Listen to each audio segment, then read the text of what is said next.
اس satellite کا مشترکہ طور پر لانچ کیا جانا پاکستان اور چائنا کی دوستی کا منہ بولتا ثبوت ہے۔ یہ سیٹلائٹ ٹی وی کی نشریات، موبائل فون سروسز اور براڈ بینڈ سروسز کو بہتر بنانے میں اہم کردار ادا کرے گا۔ پاک سیٹ MM1 آج سے 2 ماہ بعد اگست کے مہینے میں ایکٹیو ہوگا۔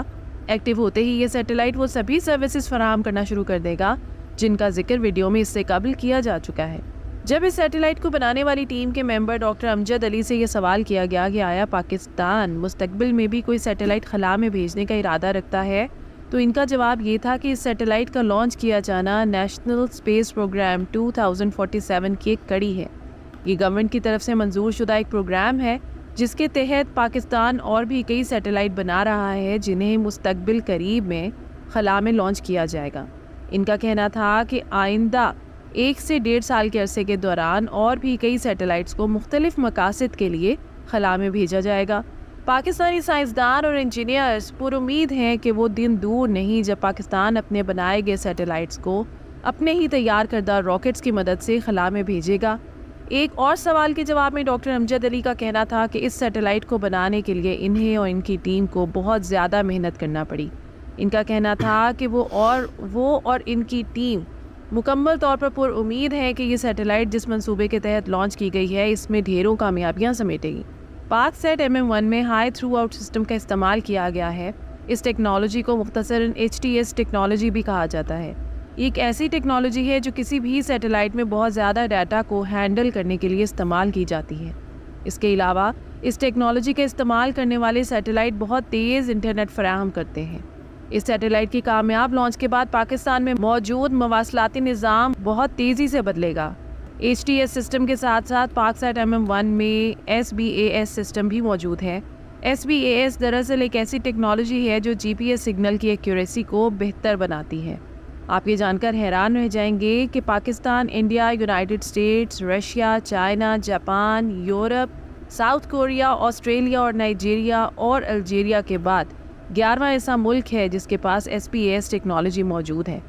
اس مشن کے کامیاب لانچ کے بعد سپارکو کے چیئرمین یوسف خان نے دونوں ممالک کے انجینئرز اور سائنسدانوں کی انتھک محنتوں کو سراہا جن کی بدولت پاکستان نے کامیابی سے خلا میں اپنا دوسرا سیٹلائٹ لانچ کیا۔ اس سیٹلائٹ میں بنیادی طور پر 4 بینڈ موجود ہیں جنہیں بالترتیب C، KU، KA اور L بینڈ کا نام دیا گیا ہے۔ L اور KA بینڈ کے متعلق تو اس سے قبل معلومات فراہم کی جا چکی ہیں کیونکہ L بینڈ میں SBAS ٹیکنالوجی موجود ہے۔ اس ٹیکنالوجی کے متعلق اس سے پہلے بیان ہو چکا ہے کہ یہ ٹیکنالوجی GPS سگنل کی ایکوریسی کو بہتر بنانے میں اہم کردار ادا کرتی ہے۔ جہاں تک KA بینڈ کی بات ہے تو اس میں HTS ٹیکنالوجی موجود ہے۔ اس کے متعلق بھی اس سے قبل بیان ہو چکا ہے کہ ایک ایسی ٹیکنالوجی ہے جو کسی بھی سیٹلائٹ میں بہت زیادہ ڈیٹا کو ہینڈل کرنے کے لیے استعمال کی جاتی ہے۔ اس کے علاوہ اس ٹیکنالوجی کے استعمال کرنے والے سیٹلائٹ بہت تیز انٹرنیٹ فراہم کرتے ہیں۔ KA بینڈ کی زیادہ سے زیادہ رفتار 10 GB پر سیکنڈ ہے۔ دوسرے کئی سیٹلائٹس کی طرح KA بینڈ میں حرکت کرنے والی بیم موجود نہیں۔ اس کا مطلب یہ ہے کہ یہ بینڈ کسی ایک ایریا کو فوکس کیے بغیر ایک جیسا ڈیٹا فراہم کرے گا۔ یعنی یہ نہیں ہوگا کہ اس بینڈ کو اپروچ کرنے والے کچھ علاقوں میں تو انٹرنیٹ کی رفتار زیادہ ہوگی جبکہ کچھ میں کم۔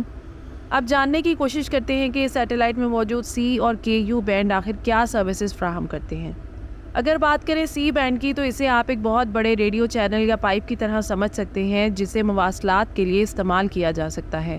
پاک سیٹ MM1 میں موجود اس بینڈ کو ہائی ڈیفینیشن ٹی وی یعنی HD T V broadcasting اور دور دراز کے علاقوں کو آپس میں جوڑنے کے لیے استعمال کیا جائے گا۔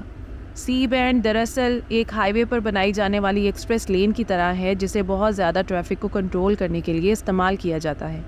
دوسری طرف KU بینڈ کو آپ تیز ترین وائی فائی یا C بینڈ کی نسبت قدرے چھوٹے مگر انتہائی تیز رفتار پائپ کے طور پر سمجھ سکتے ہیں۔ پاک سیٹ MM1 میں یہ بینڈ تیز رفتار انٹرنیٹ اور ڈیٹا سروسز کی فراہمی کے لیے موجود ہے۔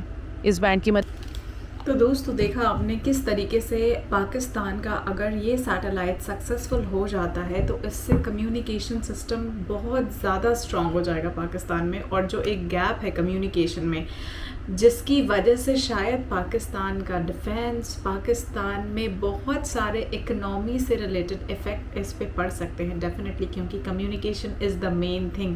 وہاں پہ کافی کچھ فیکٹرز میں چینج آ سکتا ہے اگر یہ سیٹلائٹ سکسیسفلی ہو جاتا ہے اور جو پاکستان نے سوچا ہے وہ اپنا ٹارگٹ اسے پورا کر سکتا ہے. تو کس مشن کے اندر اسے لانچ کیا گیا تھا, کیا سوچ کے لانچ کیا گیا تھا, کہاں کہاں سے اس سے نیٹ ورک دیے گئے تھے, بہت بخوبی سے یہاں پہ انہوں نے ایکسپلین کرا ہے. تو with the help of China Pakistan نے فی الحال اسے لانچ کر دیا. بٹ آپ کو کیا لگتا ہے, کیا پاکستان اس لانچ کے ساتھ انڈیا کو کمپٹیشن دے پائے گا یا اپنے کس اور نیبرنگ کنٹری کے ساتھ کمپٹنٹ ہو جائے گا؟